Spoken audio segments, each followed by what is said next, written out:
Majority Report with Sam Seder. The destiny of America is always safer in the hands of the people than in the conference rooms of any elite. Sam Seder. They are unanimous in their hate for me, and I welcome their hatred. We must guard against the acquisition of unwarranted influence, whether sought or unsought, by the military-industrial complex. The Majority Report with Sam Seder. Ever get the feeling you've been cheated?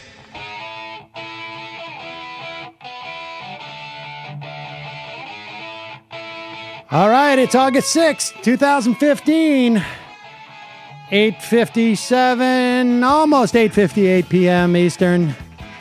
It is time for the second of the two Republican debates of the evening. This one is at the adult table. Let's tune in. I guess they all know this. They've been talking about each other a lot during the previous 6 months or so. Here's Chris Wallace, basically. And obviously, this is all part of the process of the American people here in this Let hall me and raise across the nation, trying to sort out who should be the Republican Chris nominee Wallace for president is explaining the concept in 2016. So this is of a part of the debate great American to them. process. I think you guys get it. Please go to your podium. All the men are there. They're all wearing blue suits. Ben Carson's suit is slightly less blue than the other ones. That this debate obviously is the top 10 in polls. And here we go. Let's, as you can see on our feed, top to bottom in the we have and remember, we had a takedown notice after the first debate, so we've done a reenactment. As you can see, we have all 10 candidates there that are, I guess, they are being represented by different figurines from the Bush era, including a Ken doll and a gob of guacamole. We'll let you guess who that's supposed to represent. And a picture of Donald Trump hovering over all of them, as that is our anticipation of what's going to happen this evening. Apparently the moderators are just talking to each other. We should point out our next debate is right before. And they're doing a little bit of promotion. So will we, later in the evening, following this debate, we will shut down for a minute or two, a couple of minutes, 5 minutes, and then Cliff Schechter will join me to give our reactions of both debates tonight. This debate starts not at 8:50, so we'll get it going at 9 o'clock, and we'll have a clean start to the show. There's a bit of jibber jabber. It's like they don't realize that they're on air. Sort of not unlike us. Now, there are people in the stadium for this one. Apparently, they must have done it in the back room for the first one. They probably just did it on the other side of the stadium. Oh, here they go. Oh, my God. As you can see, or you can't, there's an image of the American flag. There you go. She just copied me. I started this off by giving the time. Apparently, Megyn Kelly thought that was a good idea. Okay. Well, good for her. Talent imitates, genius steals. That's right. And they are, look at Chris Wallace. He seems very excited to be there. Very matronly presence from Chris Wallace tonight. Millions of voters at home will get their very first chance to see the candidates face off in a debate. Yes, that is true. You want answered.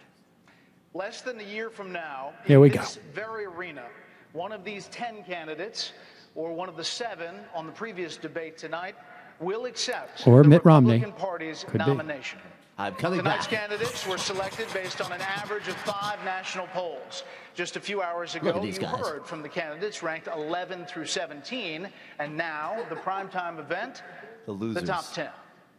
Also of note, Fox News is partnering for tonight's debate with Facebook. For the past several weeks, we've been asking you for questions for the candidates on Facebook. Oh, God. Where's Jim Gilmore when you need him? Shut up. Yeah, come on. Get to the debate. Oh, my God. 6 million people talking on Facebook. What? Candidates tonight. As for the candidates who will be answering those questions, here they are. positioned on the stage, Bow. and how they stand Bow, in bow, the bow. In the center of the stage tonight, businessmen. Yeah! There we go. Fan favorite here. Man right there. That's the truth. Jeb Bush. Okay, so far 2 for 2 on the flag lapel pins. That was 3 for 3. That was a boo snore for Jeb Bush. A boo snore. Scott Walker showing that he does have the ability to wink. Mike Huckabee. No American flag. No American flag. He is so American. Ooh, Ben Carson. Dr. Ben Carson. Reflecting on the prison experience. Also, no flag lapel pin. Ted Interesting Cruz doesn't choice. need a flag pin. Marco Rubio. Ted Cruz is the Does. most American. Kentucky Senator Rand Paul. Did you say the plucky? New Jersey I said Governor Chris Christie. Oh, he's got a jersey. I could go for a chip. Governor of Ohio. Look, Kasich got a lot. It's a home crowd. That's right. But Kasich is the one to watch, as we always say. Yeah. Oh, boy, this could be fun. The question is going to be, is the audience allowed to cheer during the thing? We'll find out in just a moment. I think they will be when, Christie's going to really try.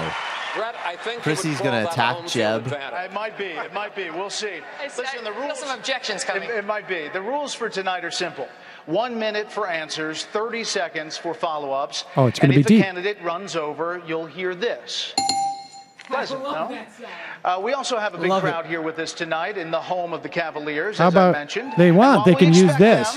We expect them to be enthusiastic, as you heard. We don't want to take anything away from the valuable time for the candidates. So we're looking Michael's for already somewhere drunk. I should between just tell you that. a reaction to a LeBron James dunk and the Cleveland You should give Public yourself more Library. credit. That was a kind of funny joke. Somewhere there, we'll find a balance tonight.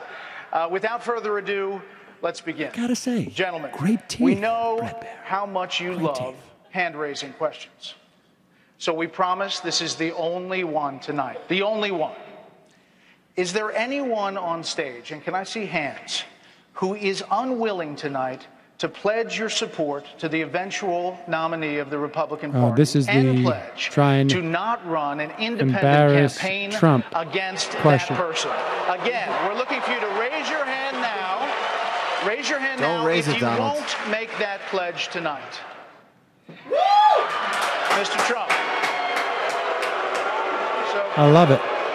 He's the best. Mr. Trump, to be He's a- clear, you're standing It's a on man the with guts. Republican primary I debate fully stage, understand. the place where the RNC will He gets give it. the nominee the nod. I fully understand. And that experts say an He independent gets it. run would almost certainly hand the race over to Democrats and likely Stop another wasting Mr. Clinton. Trump's time. You can't say tonight that you can make that pledge. I cannot say I have to respect the person that if it's not me, the person that wins. If I do win and I'm leading by quite a bit, that's what I want to do. I can totally make that pledge. If I'm the nominee, I will pledge I will not run as an independent. But and I am discussing it with everybody. But I'm talking about a lot of leverage. We want to win, and we will win. But I want to win as the Republican. I want to run as the Republican nominee. So tonight you can't say if another one of these. He answered you, Brett. What's wrong?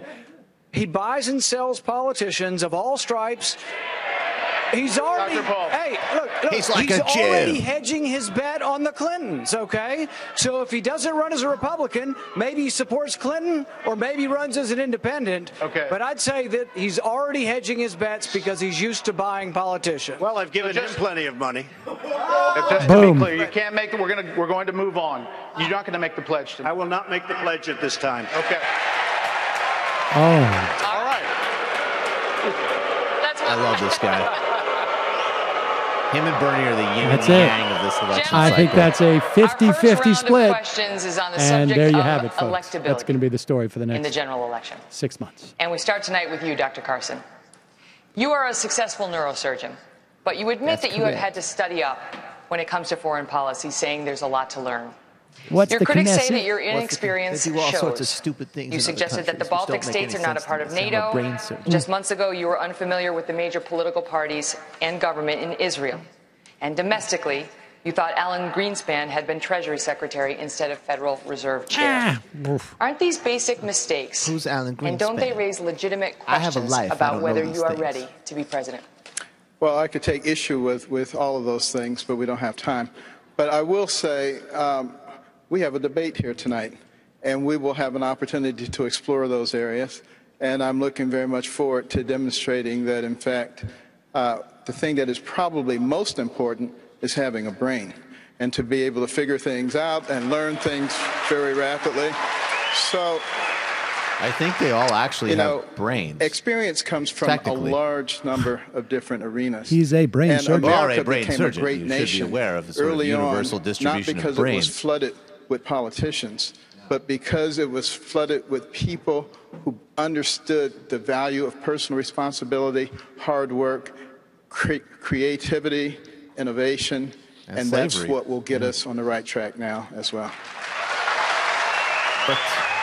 Senator Rubio, when Jeb Bush announced his candidacy for presidency, he said this: there's no passing off responsibility when you're a governor, no blending into the legislative crowd. Could you please address Governor Bush across the stage here and explain to him why you, someone who has never held executive office, are better prepared to be president than he is, a man who you say did a great job running your state of Florida for 8 years? Well, thank you for the question, Chris, and it's great to be here tonight. Let me begin by saying this. I'm not new to the political process. I was making a contribution as the Speaker of the third largest and most diverse state in the country well before I even got into the Senate. I would add to that this election cannot be a resume competition. It's important to be qualified, but if this election is a resume competition, then Hillary Clinton's going to be the next president, because she's been in office and in government longer than anybody else running here tonight. That's good for Here's him. what this election better be about. This election better be For about Hillary the future, Clinton. not the past. Yes. It better be about the Marco issues our Rubio, nation not and the world is facing strategic, today, very clever not simply the tactically. issues we once faced. This country is facing an economy that has been radically transformed. You know, the largest retailer in the country, in the world today, Amazon, doesn't even own a single store. And these changes have been disruptive.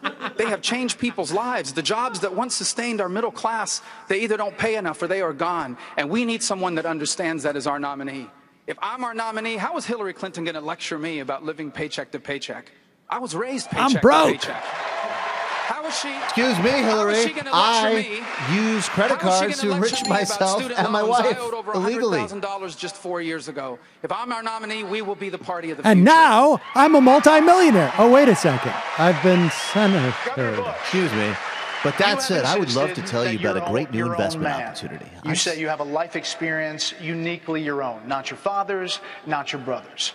But there are several opponents on this stage who get big applause lines The boring, in early voting uncharismatic states brother with this of the line. worst president ever, Quote, the Jeb last Bush. thing the country needs is another Bush in the Oval Office. So do you understand the real concern in this country about dynastic politics? Absolutely, I do. And I'm going to run hard, run with heart, and run to win. I'm going to have to earn this. Maybe the bar is even higher for me. That's fine. I've got a record in Florida. I'm proud of my dad, and I'm certainly proud of my brother. In Florida, they call me Jeb because I earned it. I cut taxes every year, totaling $19 billion. We balanced every budget. We went from $1 billion of reserves to $9 billion of reserves. We were one of 2 states that went to AAA bond rating. They call me Vito Corleone because I vetoed 2,500 separate line items in the budget. He's making Mitt Romney I'm my own man. seem like Muhammad I governed Ali. as a conservative, and I governed effectively. And the net effect was, I call during you my 8 dumb-dumb. years, 1.3 million jobs were created. We left the state better off because I applied conservative principles in a purple state the right way, and people rose up. Thank you, sir. Also, And some of the private education companies call me money about bags. you is you speak your mind and you don't use a politician's filter. However, that is not without its downsides, in particular when it comes to women. You've called women you don't like fat pigs, dogs, slobs, and disgusting animals. Why are you helping him so much, Your Megan? Twitter account Only Rosie O'Donnell.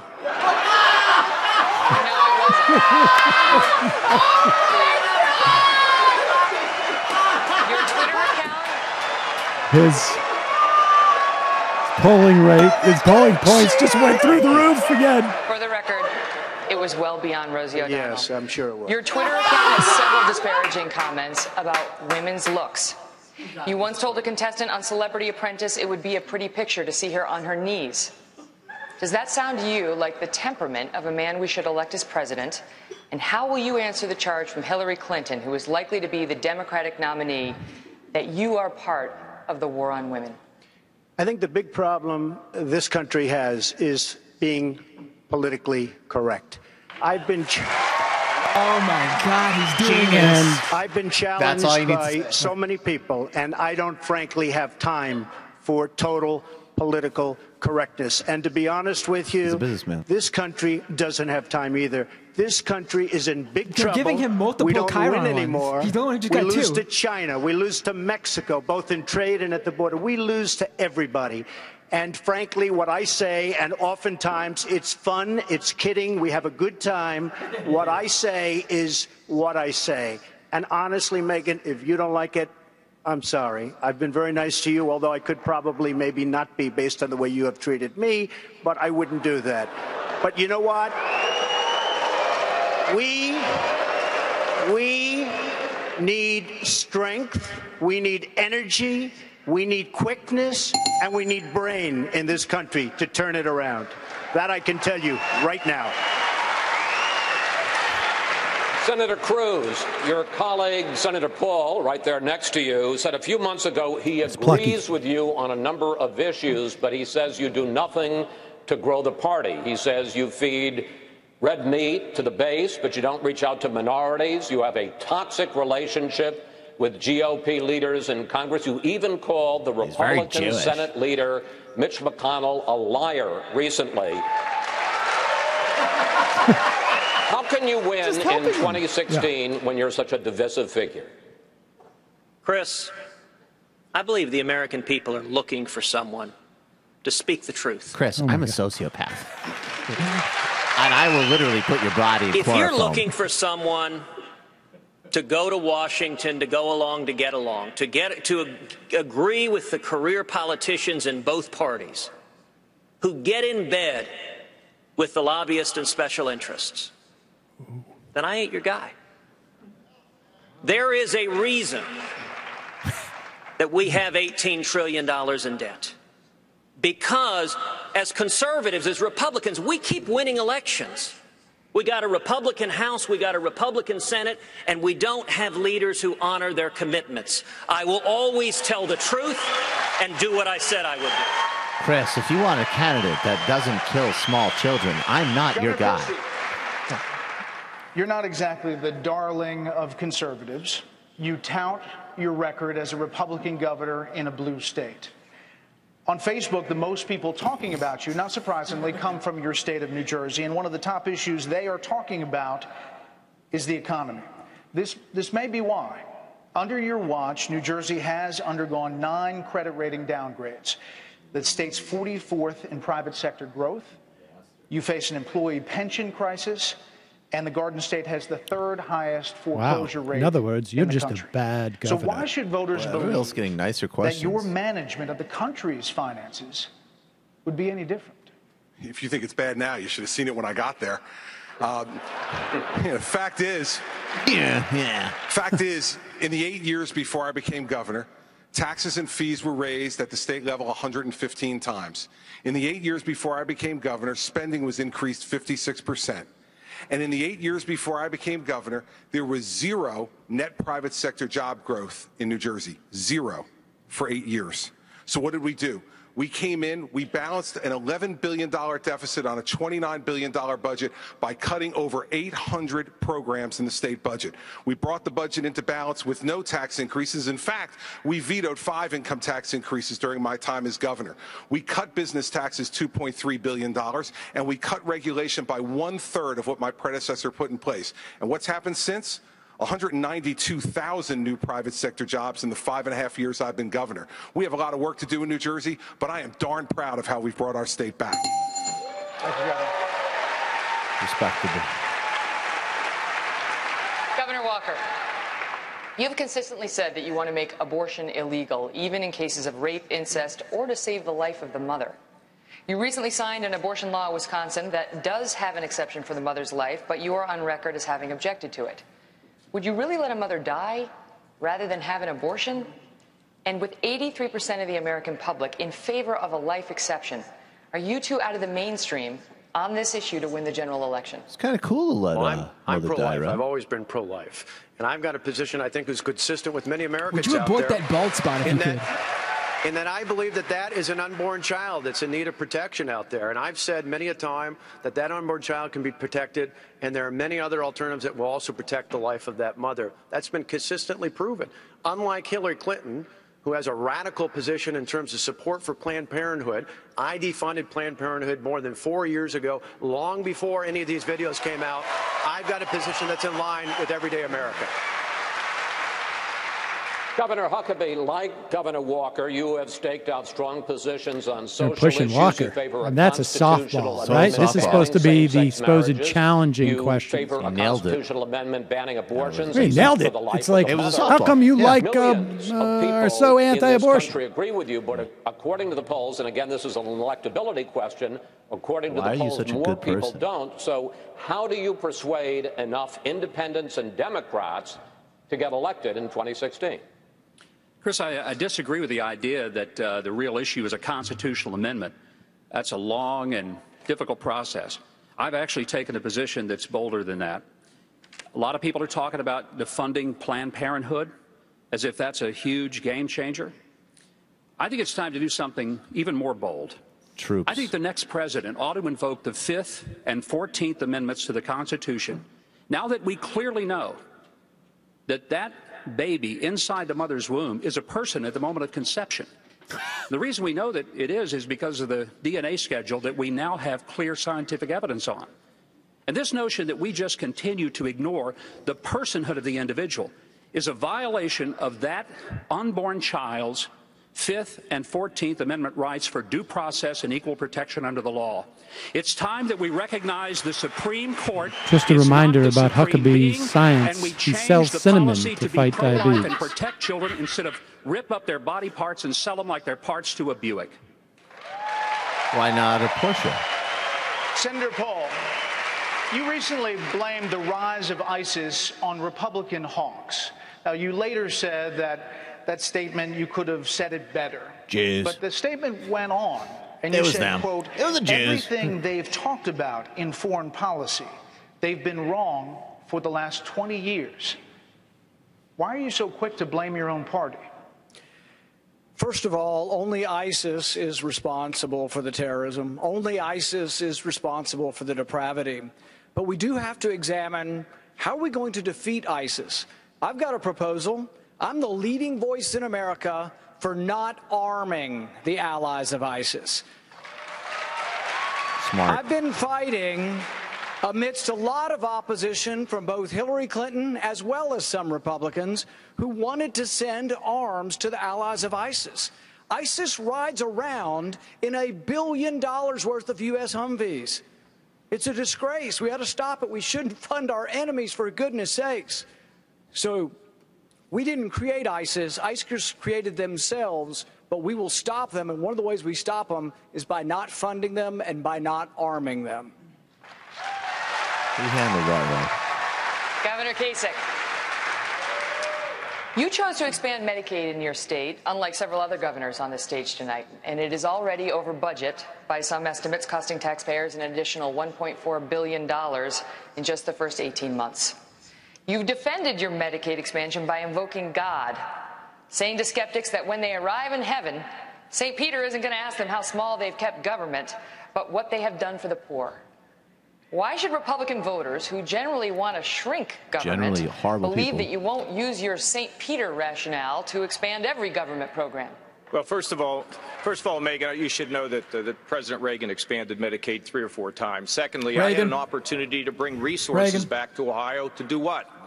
To treat the mentally ill. 10,000 of them sit in our prisons. It costs $22,500 a year to keep them in prison. I'd rather get them their medication so they could lead a decent life. Secondly, we are rehabbing the drug addicted. 80% of the people in our prisons have addiction problems. We now treat them in the prisons, release them in the community, and the recidivism rate is 10%. And everybody across this country knows that the tsunami of drugs is threatening their very families. So we're treating them and getting them on their feet. And finally, the working poor, instead of them having come into the emergency rooms, where it costs more, where they're sicker, and we end up paying, we brought a program in here to make sure that people could get on their feet.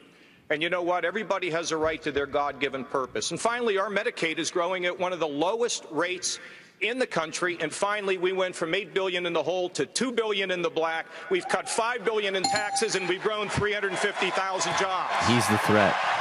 Yes. That was Kasich. Just as we've been saying. People of IME asked me to a new subject that all of you have been talking about. Give the name of who is spoken. About, and that is the issue of immigration.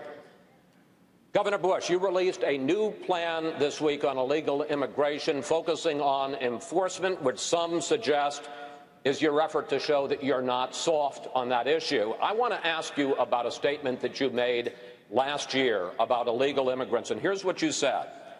They broke the law, but it's not a felony. It's an act of love. It's an act of commitment to your family.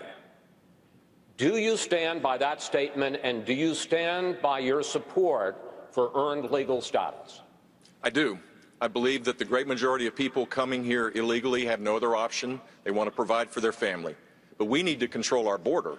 It's our responsibility to pick and choose who comes in. So I've written a book about this, and yes, this week I did come up with a comprehensive strategy that what we said in the book, which is that we need to deal with E-Verify. We need to deal with people that come with a legal visa and overstay. We need to be much more strategic on how we deal with border enforcement, border security. We need to eliminate the sanctuary cities in this country. It is ridiculous and tragic that people are dying because of the fact that local governments are not following the federal law. There's much to do.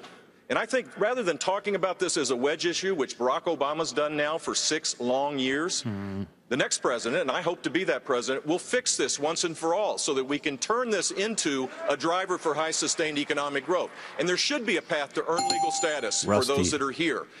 Not amnesty, earn legal status, which means you pay a fine and do many things over an extended period of time. Amnesty. Yeah, it sounds like amnesty. Mr. Trump, with a parking it has not ticket charge. Anybody's noticed that you say that the Mexican government is sending criminals, rapists, drug dealers across the border. Governor Bush has called those remarks, quote, extraordinarily ugly. Talk to him directly and say how you respond to that. Simian aggression. And you have repeatedly said that you have evidence that the Mexican government is doing this, but that you have evidence you have refused or declined to share. Why not use this first Republican presidential debate to share your proof with the American people? So, if it weren't for me, you wouldn't even be talking about illegal immigration, Chris. You wouldn't even be talking about it. Oh, my God. This was not a subject that was on anybody's mind until I brought it up at my announcement, and I said, Mexico is sending. Except the reporters, because they're a very dishonest lot, generally speaking, in the world of politics, they didn't cover my statement the way I said it. The fact is, since then, many killings, murders, crime, drugs pouring across the border, our money going out and the drugs coming in. And I said, we need to build a wall, and it has to be built quickly. And I don't mind having a big, beautiful door in that wall so that people can come into this country legally. The most luxurious door you've ever seen. We need, Jeb, to build a wall. We need to keep illegals out. This is what I said he would say when he was confronted with this a month ago. Killing it. Who else wants to build a wall? Jeb, I want to build a wall. Which was, what evidence do you have, specific evidence, that the Mexican government is sending criminals across the border? How is this a winning 30 seconds. Border Patrol, I was at the border last week. Border Patrol people that I deal with, that I talk to, they say this is what's happening because our leaders are stupid. Our politicians are stupid. And the Mexican government is much smarter, much sharper, much more cunning, and they send the bad ones over because they don't want to pay for them. They don't want to take care of them. Why should they when the stupid leaders of the United States will do it for them? And that's what's happening, whether you like it or not. I think that answers your question, Chris. Obviously, there's a lot more to talk about this. We're going to have more questions for the candidates on illegal immigration, plus other key topics, that was Donald Trump. including your questions. For those people who... He's killing it. He's not. He's killing it. Anyway, There's no way to. What will be your plan on making immigration easier for those that want to do it legally? What specific steps would you take to contain the growth of ISIS? I'd like to know I'd take you out of what that the basement. candidates are going to do so that I feel safe in my own country again. Really, nothing we can do for you. You're obviously very troubled. It's amazing how much they are pushing on the ISIS, the candidates. ISIS. We live in a world of... What the heck is that? So things have gone more or less like we haven't had too much. Yeah, take the sound down. Things have gone, just to recap at this point, things have gone pretty much as we anticipated, I think. I mean, I feel it's hard to know. I think Trump has obviously gotten more airtime, and he just fills it. He's just much more dramatic. I mean, I know Kasich said something, but what was interesting, let's just review this first round of questions, because everyone was challenged ostensibly on something that would turn conservatives off, but for Scott Walker. Scott Walker got the massive Scott Walker softball. said, "You're so conservative. How can you justify being so conservative?" And he said, "Well, I'm that conservative." And then everybody applauded. Now, remember, this is the Republican primary. Jeb was, I don't even remember what the question Jeb got. I felt like someone hit me with a 2x4. Why they call him Jeb? No, he said that's how he earned that name. Is there something about the word name Jeb that I don't know? What happens in Florida was that when you, on the 5th time that you cut multimillionaires' taxes in Palm Beach, you earn the title Jeb. Touche, Jeb. Yeah. They say, Jeb, you are no longer the trust fund baby of the head of the CIA and former president. You are now the man who has cut taxes on his own for himself and his friends several times. You're no longer Bush. You're Jeb. All right, let's go through some That's of how it the works. questions. Jeb's question now, honestly, I can't even remember. But immigration question. Ben Carson was just, are you competent as a leader? Because you've expressed some stupidity in the past. And he said, no, I'm a very smart person. And that was that. Ted Cruz also, I think, got a sort of an easy tact. You've criticized Washington politicians. Do you really think you can get anything done doing that? I mean, this is a Republican race. And all he had to say is Washington politicians are horrible, and therefore I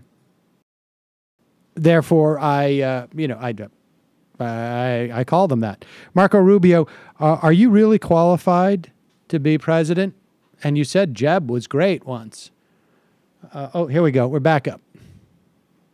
Questions now on illegal immigration. We kind of ended with a cliffhanger there, so let's continue the conversation. Governor Kasich, I know you don't like to talk about Donald Trump, but I do want to ask you about the merit of what he just said.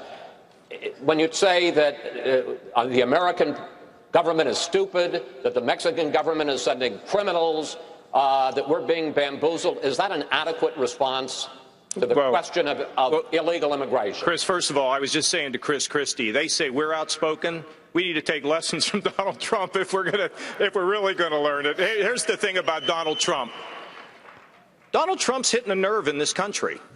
He is. He's hitting a nerve. People are frustrated. They're fed up. They don't think the government is working for them. And for people that want to just tune him out, they're making a mistake.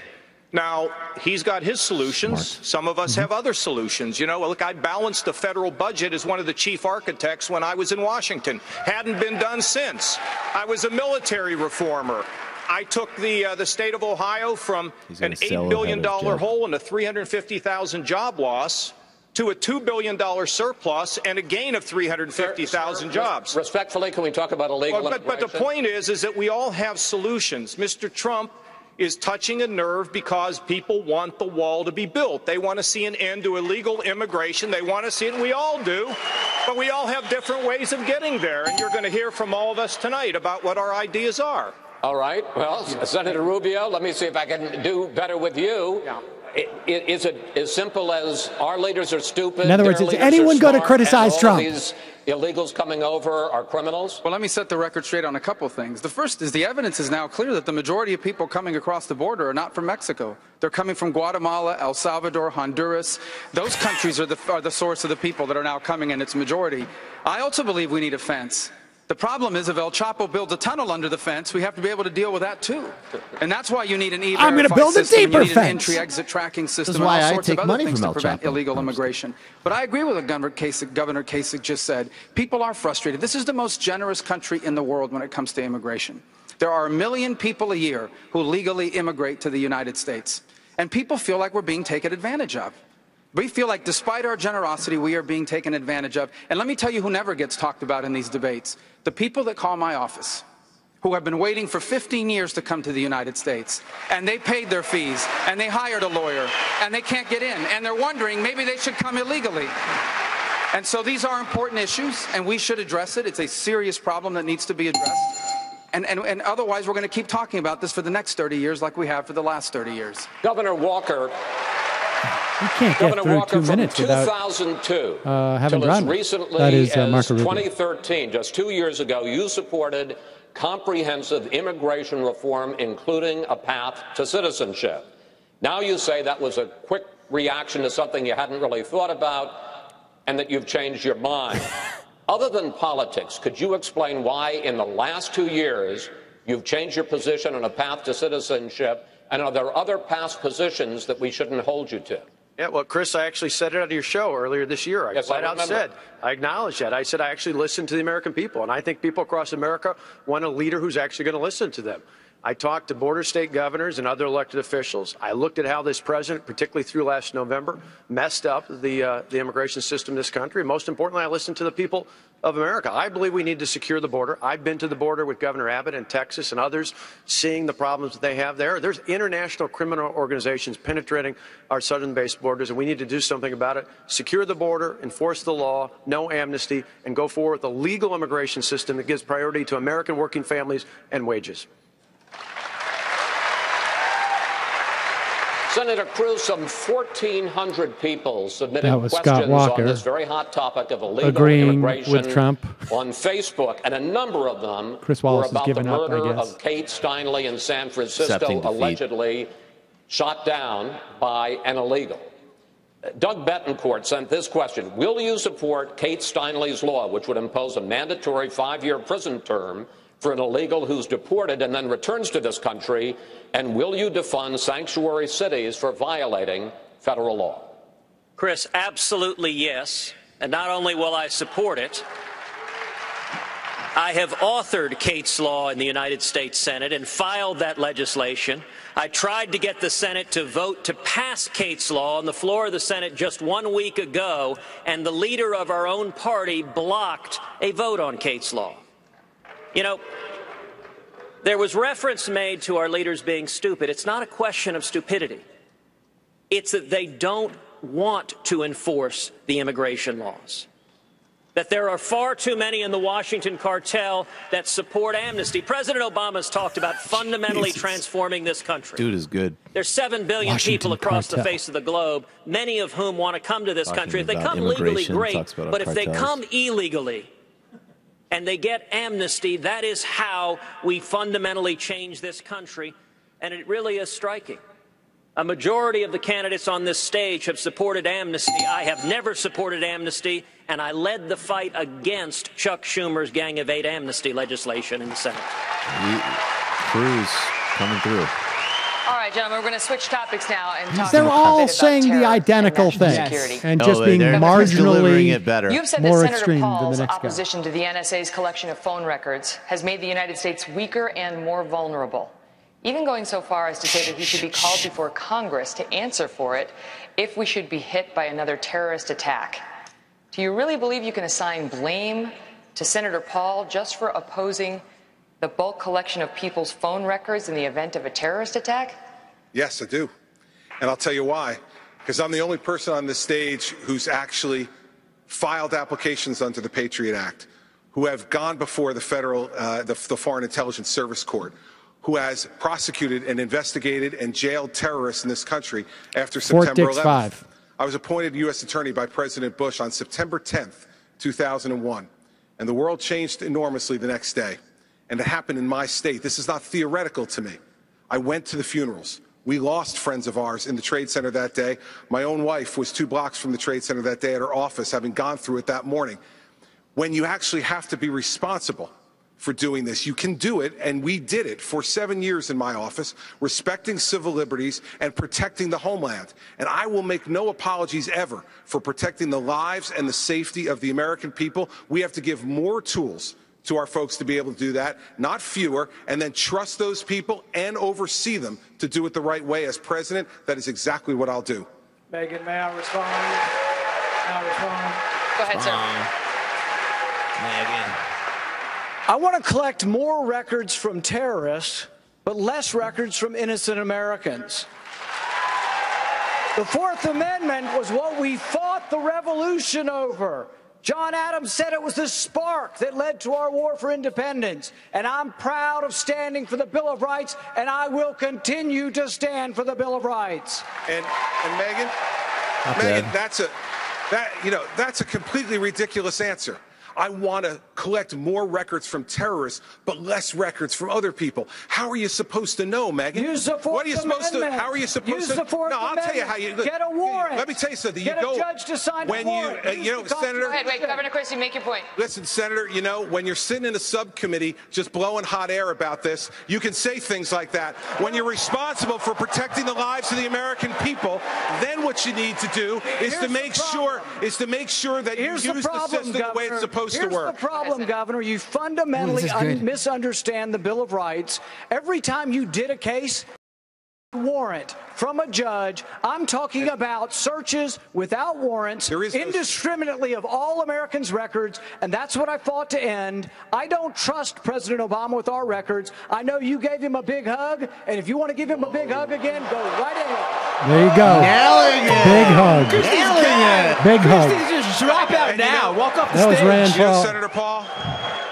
Senator Paul, the hugs that I remember are the hugs that I gave to the families who lost their people on September 11th. Whoa. Those are the hugs I remember, and those had nothing to do. Look at that smirk from Rand Paul. With politics. That was pretty Unlike great. what you're doing by cutting speeches on the floor of the Senate, then putting them on the internet within a half an hour to raise money for your campaign, and while still putting our country at risk. All right, we're going to cut it off there. We have plenty more we want to get to. Wow. That was Look at Rand Paul's got a lemon because I have lemon we're going to get face. to you, Rand Governor, won that. but I really want to get to a Facebook questioner.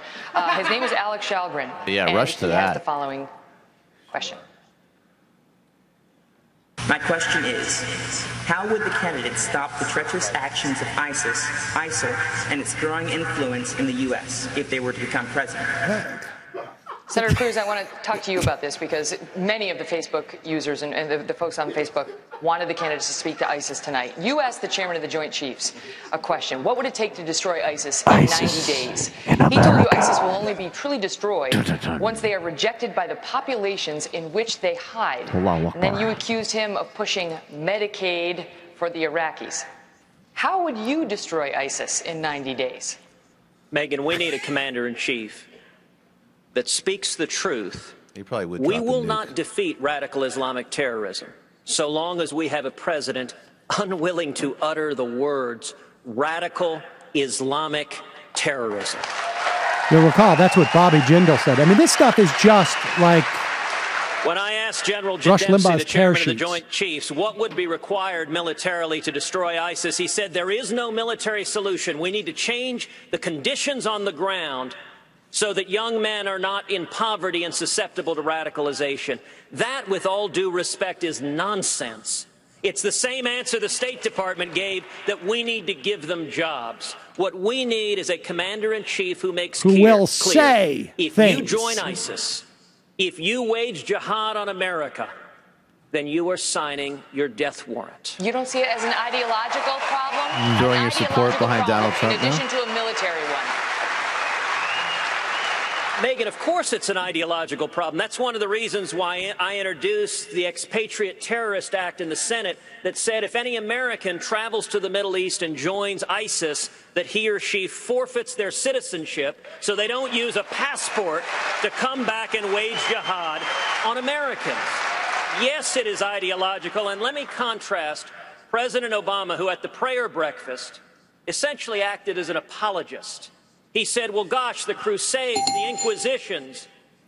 We need a president that shows the courage that Egypt's President al-Sisi did, a Muslim, when he called out the radical Islamic terrorists who are threatening the world. Props for the out-of-the-box military dictator worship there. I wasn't expecting to see that. Sisi's been on the circuit for a little while. Ted Cruz reached there. About whether Very knowing artful. what we know now, you would have invaded Iraq. Megan. No one remembers you, you remember too. boring bastard. And ISIS, of course, is now I forgot he was there. You finally said no. To the families of those who died in that war, who say they liberated a country and deposed a ruthless dictator, how do you look at them now and say your brother's war was a mistake? Knowing what we know now, with faulty intelligence and not having security be the first priority when we invaded, it was a mistake. I wouldn't have gone in. However, for the people that did lose their lives and the families that suffered because of it, I know this full well, because as governor of the state of Florida, I called every one of them that I could find, to tell them that I was praying for them, that I cared about them, and it was very hard to do. And every one of them said that their child did not die in vain, or their wife or husband did not die in vain. And so why it was difficult for me to do it was based on that. Here's the lesson that we should take from this, which relates to this whole subject. Snorbore. Barack Obama became president, and he abandoned Iraq. He left, and when he left, al-Qaeda was done for. ISIS was created because of the void that we left. And that void now exists as a caliphate the size of Indiana. To honor the people that died, we need to stop the Iran agreement for sure, because the Iranian mullahs have their blood on their hands, and we need to take out ISIS with every tool at our disposal. Governor Walker. Sorry. In February, you said that we needed to gain partners Tell me in my the Arab war was world. wrong. Suck Which it, Arab Jeb. country, not already in the U.S.-led coalition, has the potential to be our greatest partner? What about additional ones? We need to focus on the ones we have. You look at Egypt, probably the best relationship we've had in Israel, at least in my lifetime, incredibly important. You look at the Saudis. In fact, earlier this year, I met with Saudi leaders and leaders from the United Arab Emirates, and I asked them, what's the greatest challenge in the world today? Set aside the Iran deal. They said it's the disengagement of America. We are leading from behind under the Obama-Clinton doctrine. America's a great country. We need to stand up and start leading again. And we'd have allies not just in Israel, but throughout the Persian Gulf. Get back to Dr. Trump. Carson. Persian Gulf. In one of his first acts as Commander-in-Chief, President Where was he? Obama signed an executive order just banning laying low. enhanced You interrogation go to techniques prison. in fighting terror. As president, would you bring back waterboarding? Well, thank you, Megan. I wasn't sure I was going to get to talk again. We have a lot for you. Don't worry. Fear not. You may rue that request. All right. All right, now shut You know, up. what we do in order to get the information that we need is our business. And I wouldn't necessarily be broadcasting to everybody what we're going to do. You know, Biting Trump. Brilliant. Brilliant. We've gotten into Secret this plan to this torture. mindset of fighting politically correct wars. There is no such thing as a politically correct war. And the left, of course, will say Carson doesn't believe in the Geneva Convention. He's killing it. Carson doesn't believe in fighting stupid wars. And what we have to remember is we want to utilize the tremendous intellect that we have in the military to win wars. And I've talked to a lot of the generals, a lot of our advanced people, and believe me, if we gave them the mission, which is what the commander-in-chief does, they would be able to carry it out. And if we don't tie their hands behind their back, they will do it extremely effectively. They have brains. They have My brains. series of questions deals with Obamacare and the role of the federal government. Mr. Trump, Obamacare is one of the things you call a disaster. Complete disaster, yes. Saying it needs to be repealed and replaced. Correct. Now, 15 years ago, you called yourself a liberal on health care. You were for a single-payer system, a Canadian-style system. Why were you for that then, and why aren't you for it now? First of all, I'd like to just go back to one. In July of 2004, I came out strongly against the war with Iraq because it was going to destabilize the Middle East. And I'm the only one on the stage that knew that and had the vision to say it. And that's exactly what happened. The Middle East became totally destabilized. So I just want to say, as far as single payer, it works in Canada. It works incredibly well in Scotland. It could have worked in a different age, which is the age you're talking about here. What I'd like to see is a private system without the artificial lines around every state. I have a big company with thousands and thousands of employees, and if I'm negotiating in New York or in New Jersey or in California, I have like one bidder. Nobody can bid. You know why? Because the insurance companies are making a fortune because they have control of the politicians, of course, with the exception of the politicians on the stage. But they have total control of the politicians. They're making a fortune. Get rid of the artificial lines, and you will have yourself great plans. And then we have to take care of the people that can't take care of themselves, and I will do that through a different system. Hey, Mr. Trump. Newsflash. I know. Hold on, Senator Paul. Newsflash. The Republican Party's been fighting against a single-payer system for a decade. So I think you're on the wrong side of this if you're still arguing for a single-payer system. I'm not. I don't think you heard me. You're having a hard time tonight. All right, Mr. Trump, it's not just your past support for single-payer health care. You've also supported a host of other liberal policies. You've also donated to several Democratic candidates, Hillary Clinton included, Nancy Pelosi. You explained away those donations, saying you did that to get business-related favors. And you said recently, quote, "When you give, they do whatever the hell you want them to do." You better believe it. So what specifically did they do? Perfect.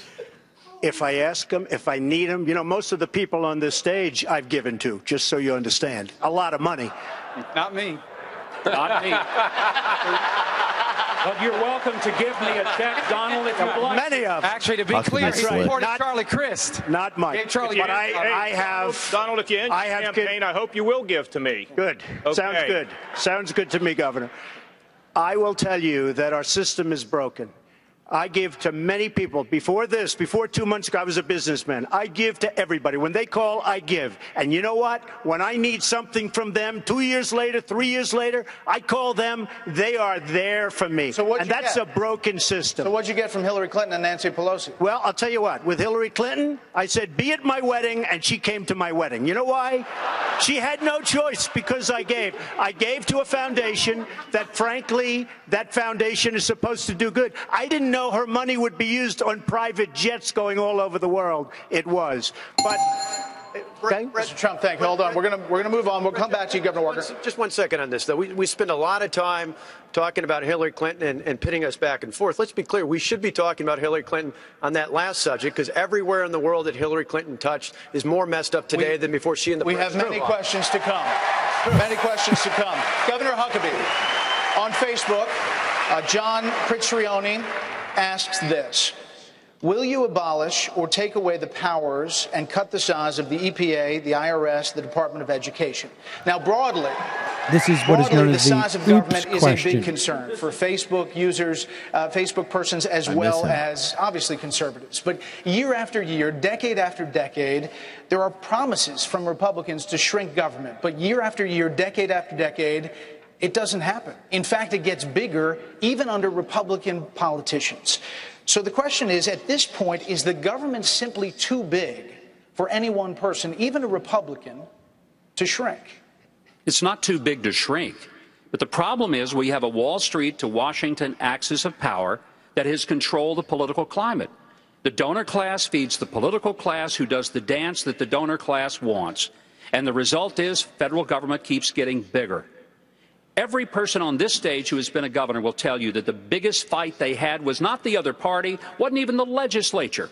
It was the federal government, who continually put mandates on the states that we had to suck up and pay for. And the fact is, there are a lot of things happening at the federal level that are absolutely beyond the jurisdiction of the Constitution. This is power that should be shifted back to the states, whether it's the EPA. There is no role at the federal level for the Department of Education. And I'm still one who says that we can get rid of the Internal Revenue Service if we would pass the fair tax, which is a tax on consumption, rather than a tax on people's income, and move power back where the founders believed it should have been all along. Dr. Carson, Dr. Carson, do you agree with That tax, incidentally, highly What regressive. I agree with is that we need a significantly changed taxation system. And the one that I've advocated is based on tithing, because I think God's a pretty fair guy. And he said, you know, if you give me a tithe, it doesn't matter how much you made.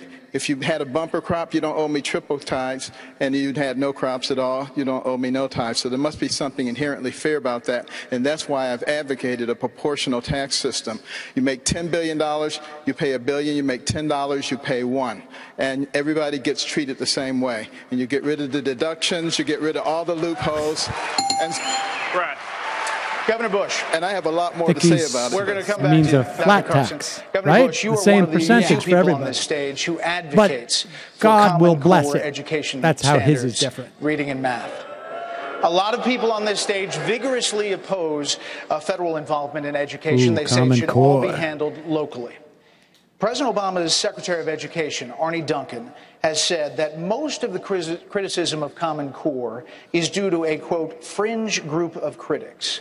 Do you think that's accurate? No, I don't. And I don't believe the federal government should be involved in the creation of standards directly or indirectly, the creation of curriculum or content. That is clearly a state responsibility. I'm for higher standards, measured in an intellectually honest way, with abundant school choice, ending social promotion. And I know how to do this because as governor of the state of Florida, I created the first statewide voucher program in the country, the second statewide voucher program in the country, and the third statewide voucher program in the country. And we had rising student achievement across the board because high standards, robust accountability, ending social promotion in third grade, real school choice across the board, challenging the teachers union and beating them is the way to go. And Florida's low-income kids had the greatest gains. Inside the country, our graduation rate improved by 50%. That's what I'm for. Senator Rubio, why is Governor Bush wrong on Common Core? Well, first of I, too, believe in curriculum reform. It's critically important in the 21st century. We do need curriculum reform, and it should happen at the state and local level. That is where educational policy belongs, because if a parent is unhappy with what their child is being taught in school, they can go to that local school board or their state legislature or their governor and get it changed. Here's the problem with Common Core. The Department of Education, like every federal agency, will never be satisfied. They will not stop with it being a suggestion. They will turn it into a mandate. In fact, what they will begin to say to local communities is, you will not get federal money unless you do things the way we want you to do it. And they will use Common Core or any other requirements that exist nationally to force it down the throats of our people in our states. Do you agree with your old friend? Of course. Got forced down their throats. He's definitely my Take a friend, drink. and I think the states ought to create these standards. And if states want to opt out of Common Core, fine. Just make sure your standards are high. Because today in America, a third of our kids, after we spend more per student than any country in the world other than a couple of rounding errors, to be honest with you, 30% are college and or career ready. If we are going to compete in this world we're in today, there's no possible way we can do it with lowering expectations and dumbing down everything. Children are going to suffer and families' hearts are going to be broken that their kids won't be able to get a job in the 21st century. I think I said it when I said soft bigotry and low expectations. Here from Quicken Loans Said a Arena lot in better. Cleveland. Stay with us. Oh, what's all that mumbo jumbo? I said it a What long would time make you ago. stand out as the best choice for the Republican nomination? How do you intend to go about student loan reform? What will be the first thing you will do to stimulate economic growth in our country and bring more jobs to the United States? I give Nail Salon a tax break. Let me tell All right, you. that will be Matt. Turn down the volume on that. Hopefully that's apparently going to be the next round of questions. Are going to be about the economy. I think this debate is proving that Jeb Bush is definitely not going to be the guy. It is unbelievable how he has receded into the background. And I don't know what happened. Did John Kasich leave the building at one point? They just forget. It's just too many people. Mike Huckabee disappeared for a while. Ben Carson, they completely ignored for a huge chunk. Yep. And he came out, though. He has that very strong flat tax program that is blessed by God. I thought Trump, it got a little rocky for a second there. For a second. I think a little bit, but nothing disastrous, but a touch rocky. No, I mean, I think he still is. I think I don't think he's lost any support. No, Kasich though is the dude. Yeah, the problem is that he's buried in this. I mean, he doesn't. There's He's nothing. this year's Huntsman. Oh no! I mean, don't this think guy so? isn't No. Huntsman. He's far more conservative than Huntsman. I mean in terms of his place in the. No, he's also just No, the more. problem You can is see him up there. this- Huntsman was dull and Yeah. stilted. I mean, Kasich has some chops. What's that? Why is that doing that? What happened to our? No, that's fine. That happened before. Oh, okay. It was a fun exchange between Rand Paul and Chris Christie. They seem not to like each other. Chris And- Christie has this amazing effect of making me like Rand Paul. Yeah, that was bizarre and uncomfortable, and that makes me resent him even more. Yeah, you certainly don't want to be in that position. What's going on there? Should I? No, that's fine. That's fine. Okay. We are watching a video of the debate. I hope that's okay with Fox. They seem to be a little bit upset when we include it in our broadcast. Charlie on the IM says, I think Bernie and Hillary are winning.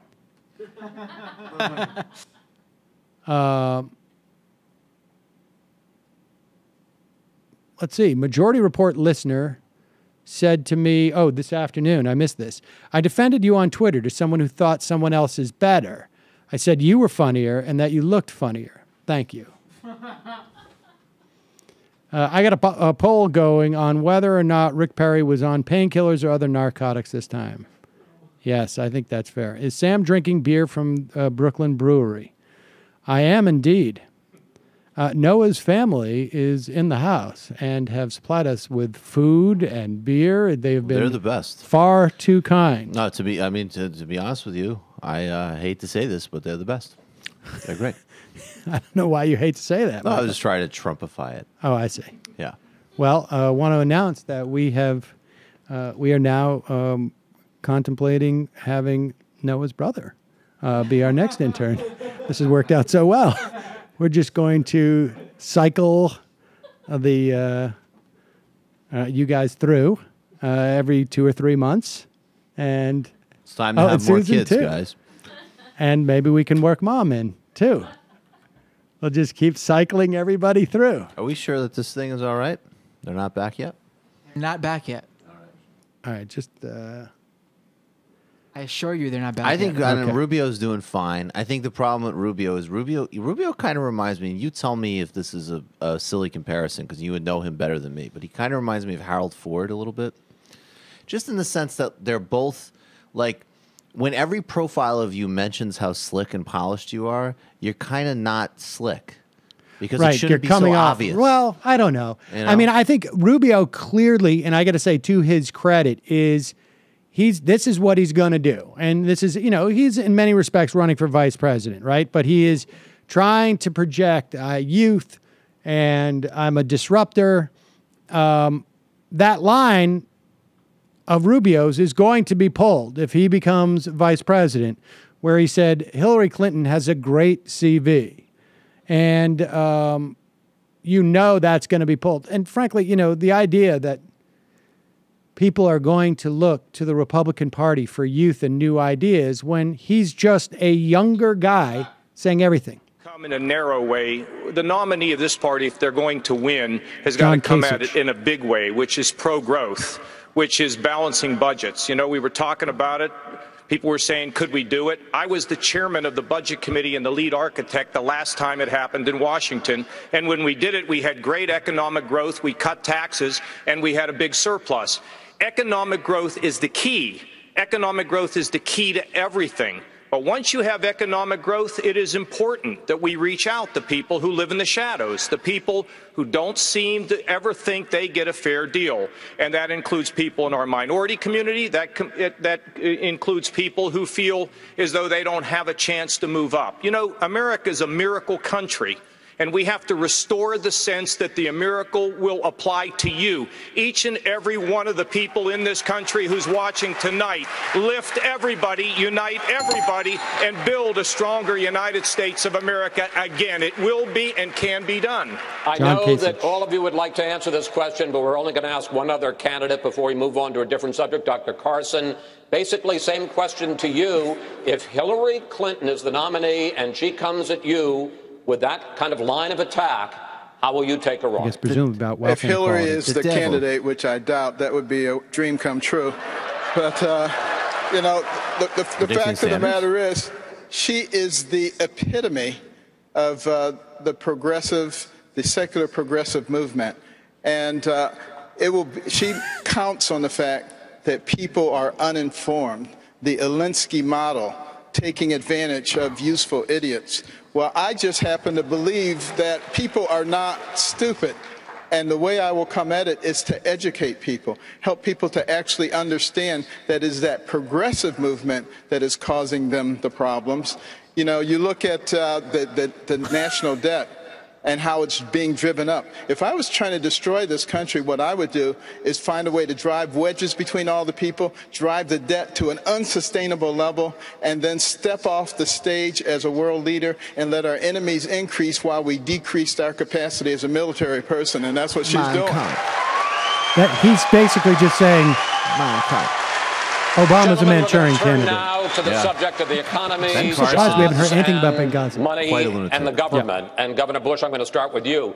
You have made a bold promise in your announcement. You have promised 4% economic growth and 19 million new jobs if you were fortunate enough to serve 2 terms as president.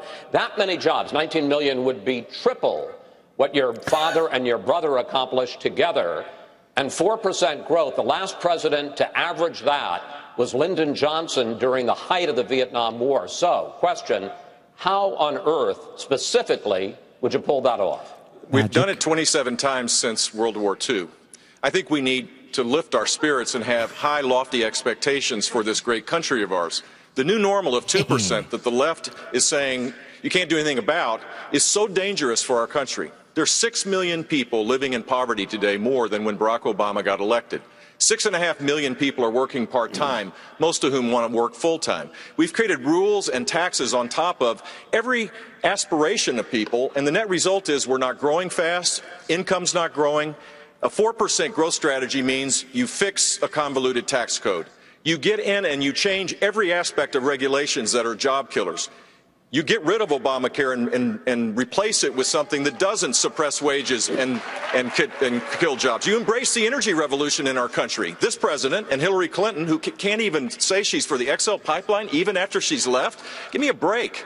Of course we're for it. We should be for these things to create high sustained economic growth. And frankly, fixing our immigration system and turning it into an economic driver is part of this as well. We can do this.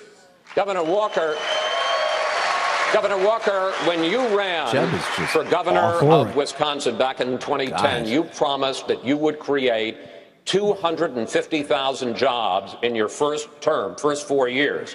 In fact, Wisconsin added barely half that and ranked 35th in the country in job growth. Now you're running for president and you're promising an economic plan in which everyone will earn a piece of the American dream. Given your record in Wisconsin, why should voters believe you? Well, the voters in Wisconsin elected me last year for the 3rd time because they wanted someone who aimed high, not aimed low. Before I came in, the unemployment rate was over 8%. It's now down to 4.6%. We've more than made up for the jobs that were lost during the recession. And the rate in which people are working is almost 5 points higher than it is nationally. You know, people like Hillary Clinton think you grow the economy by growing Washington. One report last year showed that 6 of the top 10 wealthiest counties in America were in or around Washington, D.C.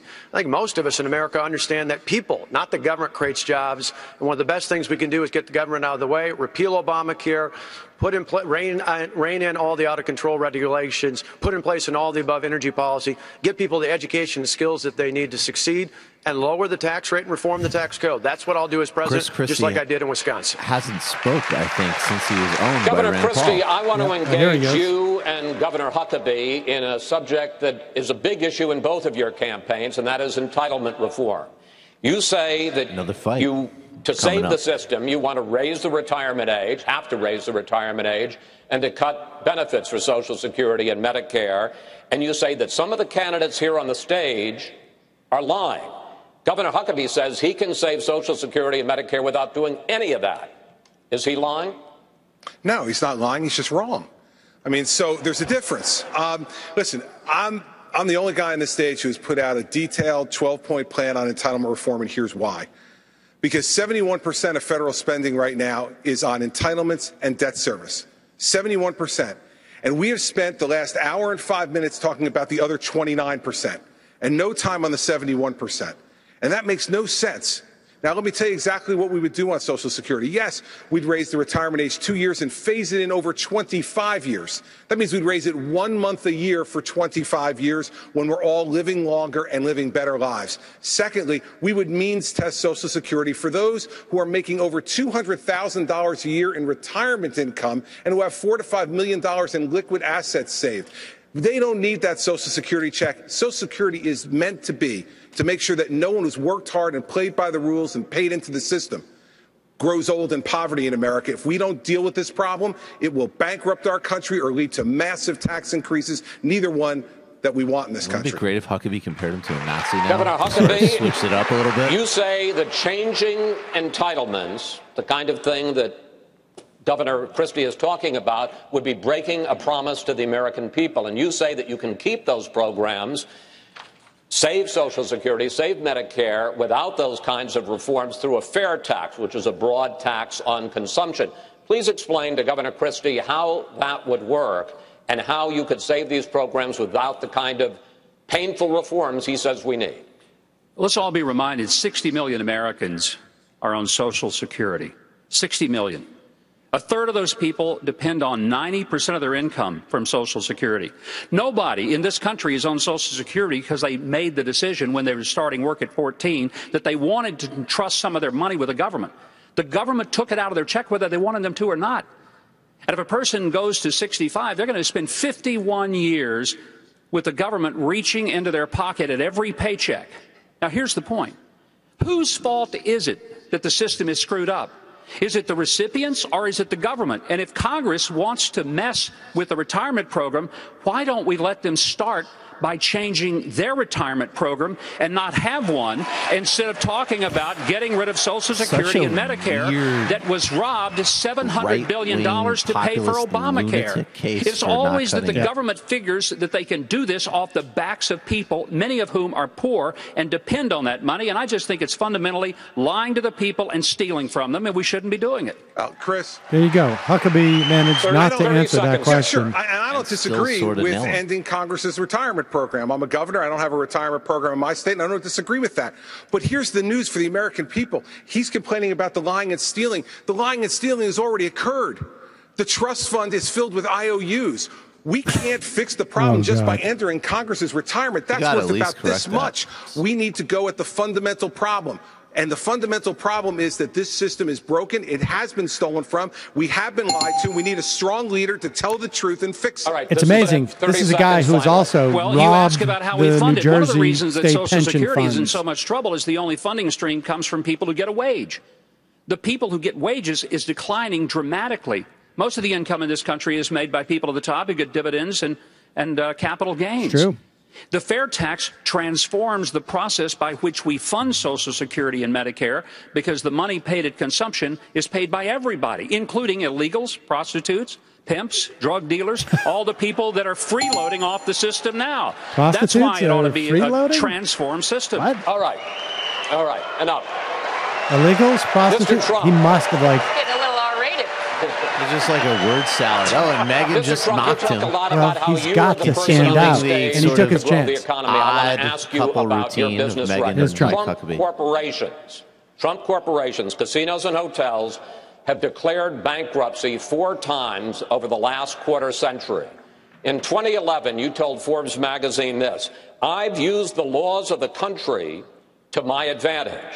But at the same time, financial experts involved in those bankruptcies say that lenders to your companies lost billions of dollars. Question, sir, with that record, why should we trust you to run the nation's business? because I have used the laws of this country just like the greatest people that you read about every day in business have used the laws of this country, the chapter laws, to do a great job for my company, for myself, for my employees, for my family, etc. I have never gone bankrupt, by the way. I have never. But out of hundreds of deals, but sir, excuse me, that's your line. But your companies have gone bankrupt. Out of what am I saying? Out of hundreds of deals that I've done, hundreds. On 4 occasions, I've taken advantage of the laws of this country, like other people. I'm not going to name their names because I'm not going to embarrass, but virtually every person that you read about on the front page of the business sections, they've used the law. The difference is when somebody else uses those laws, nobody writes about it. When I use it, they say, oh, Trump, Trump, Trump. The fact is, I built a net worth of more than $10 billion. I have a great, great company. I employ thousands of people, and I'm very proud of the job I did. Again, Chris, hundreds and hundreds of deals. 4 times I've taken advantage of the laws, and frankly, so has everybody else in my position. Well, sir, let's just talk about the latest example, which is Trump Entertainment Resorts, which went bankrupt in 2009. In that case alone, lenders to your company lost over $1 billion and more than 1,100 people were laid off. Well, is that the way that you run the country? Let me just tell you about the lenders. First of all, these lenders aren't babies. These are total killers. These are not the nice, sweet little people that you think, okay? You know, I mean, you're living in a world of the make-believe, Chris. You want to know the truth. And I had the good sense to leave Atlantic City, which, by the way, Caesars just went bankrupt. Hit Christie. Every company, Chris can tell you, every company virtually in Atlantic City went bankrupt. Every company. And let me just tell you, I had the good sense, and I've gotten a lot of credit in the financial pages. 7 years ago, I left Atlantic City before it totally cratered, and I made a lot of money in Atlantic City, and I'm very proud of it. I want to tell you that. Very, very proud of it. Senator, and by the way, this country right now owes $19 trillion, and they need somebody like me to straighten out that mess. That's right. Preach it. Preach it. Senator Rubio. Senator Rubio, more than 3,000 people sent us questions about the economy and jobs on Facebook. And here is a video question from Tanya Sialko from Philadelphia. Here she is. Please describe one action you would do to make the economic environment more favorable for small businesses and entrepreneurs and anyone dreaming of opening their own business. That's a great question. Senator, how do you answer that? That's a great question. First of all, it begins by having leaders that recognize that the economy we live in today is dramatically different from the one we had 5 years ago. It's an economy that now has placed us in global competition with dozens of other countries around the world. Now, the big companies that have connections with Washington, they can affect policies to help them. But the small companies like the one Tanya's talking about, they're the ones that are struggling. The first thing we need to do is we need to even out the tax code for small businesses so that we lower their tax rate to 25%, just as we need to lower it for all businesses. We need to have a regulatory budget in America that limits the amount of regulations on our economy. We need to repeal and replace Obamacare. And we need to improve higher education so that people can have access to the skills they need for 21st century jobs. And last but not least, we need to repeal Dodd-Frank. It is eviscerating small businesses and small banks. Over 40% of small and mid-sized banks that loan money to small businesses have been wiped out since Dodd-Frank has passed. We need to repeal and replace Dodd-Frank. We need to make America fair again for all businesses, but especially those being run by small business owners. Senator Rubio, thank you. Gentlemen, another question for a few of you. Just yesterday, President Obama criticized Republican lawmakers trying to block the Iran deal, calling them knee-jerk partisans, adding that hardliners in Iran who chant death to America were, quote, making common cause with the Republican caucus. Here's what two of your opponents on the 5 p.m. debate stage said about Iran. I will tell you one thing. I would a whole lot rather have Carly Fiorina over there doing our negotiation than John Kerry. Maybe we would have gotten a deal where we didn't give everything away. But the issue for us is to have a Congress that stands up and says not only no, but hell no to this money going to a regime that is going to use it for terror. When America does not lead, the world is a dangerous and a tragic place. This is a bad deal. Obama broke every rule of negotiation. Yes, our allies are not perfect, but Iran is at the heart of most of the evil that is going on in the Middle East through their proxy.